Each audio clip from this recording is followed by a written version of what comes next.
Welcome back, everybody. Today we're going to do a set review of 1987 Topps coins. We're going to go through these pretty quick, but just to give a little background, in 64 and 71, Topps put out these coins almost identical to these. Had a good run with them.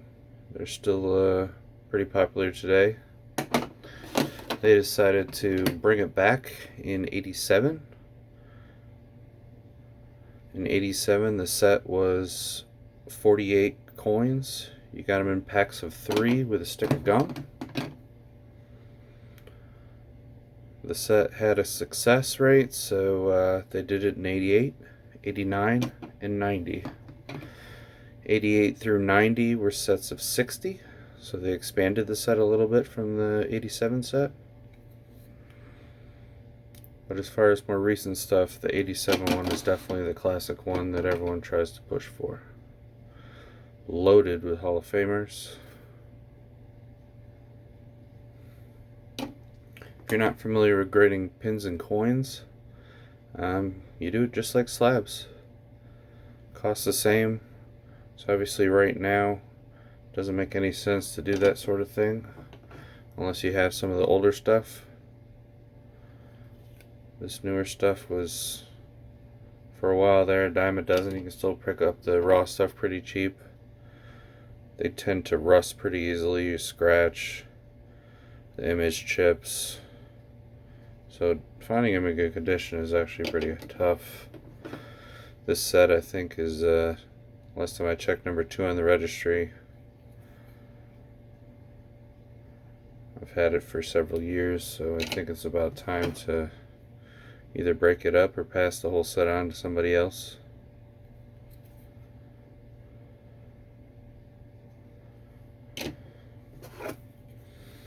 As you can see, though, real colorful, sharp images, decent design, shows stats on the back.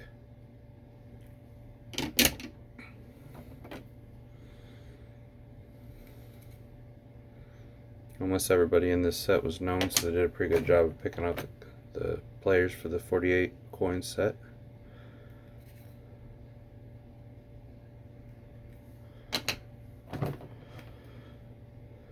There's a nice Hall of Famer.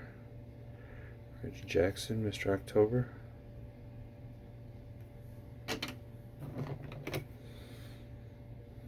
As I stated several times in other videos, I started off, when I got back into the hobby, I started off with pins and coins for sports.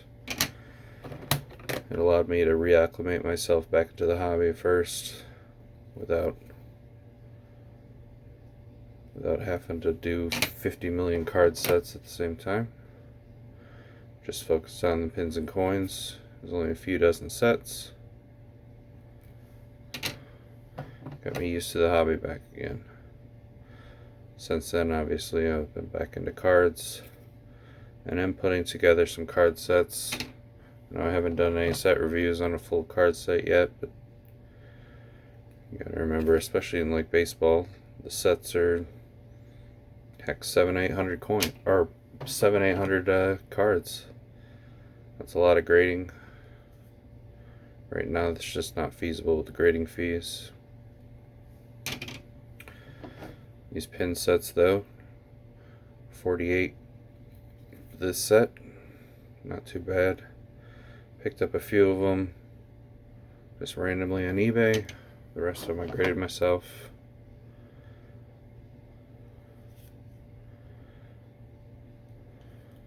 I do really like how PSA grades the pins and or how they encase the pins and coins. Really sturdy, much sturdier than the regular card slabs.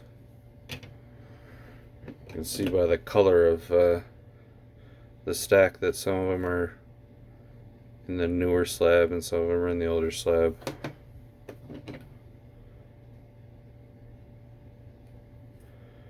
Just a little bit thicker for the newer ones.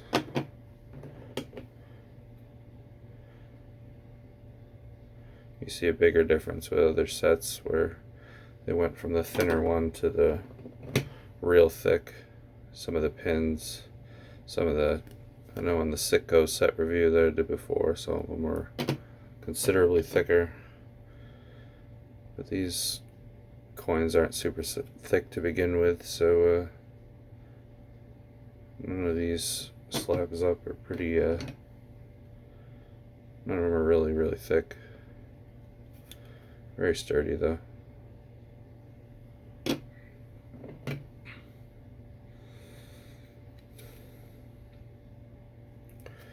If you want to get back into the sports hobby, I do suggest you picking a small niche area to begin with.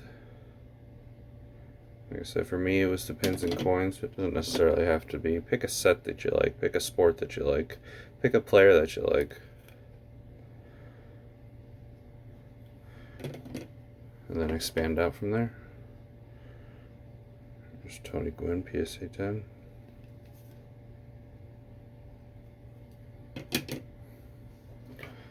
Very fortunate that I got so many high grades when accumulating them to figure out which ones I wanted to grade. I bought both completed sets that were selling online as well as the unopened ones.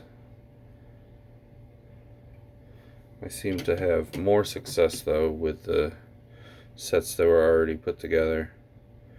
People put them together back in the day and just kind of threw them in a closet somewhere, but the condition was preserved. You have a stick of gum floating around in a pack for 30-40 years, slowly decaying on the coin or pin, and condition is a lot harder.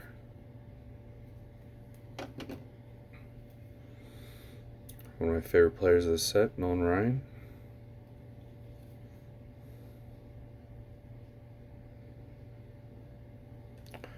Loved Nolan Ryan growing up. I don't know if you remember the Sports Illustrated for Kids at the back of every magazine. They used to have all the addresses to rate the different teams. Me and my buddy one summer, God, we were probably 10, 11 years old, decided to write one player on every team. Nolan Ryan was the only one that wrote us back. Who knows, maybe it was a secretary, but to me it was Nolan Ryan that wrote us back. And I've been enamored with him ever since. It's a nice Ozzie Smith. Almost done with the set. Again, it was a fun set to put together. Usually did not get all these high grades. I probably bought 30-40 sets and then opened up probably a dozen boxes to get the best of the best before sending some in to grade. And Todd Worrell completes the set. If you have any questions, just send me a message, comment below. If you haven't done so already, please like, subscribe. We'll see you again soon.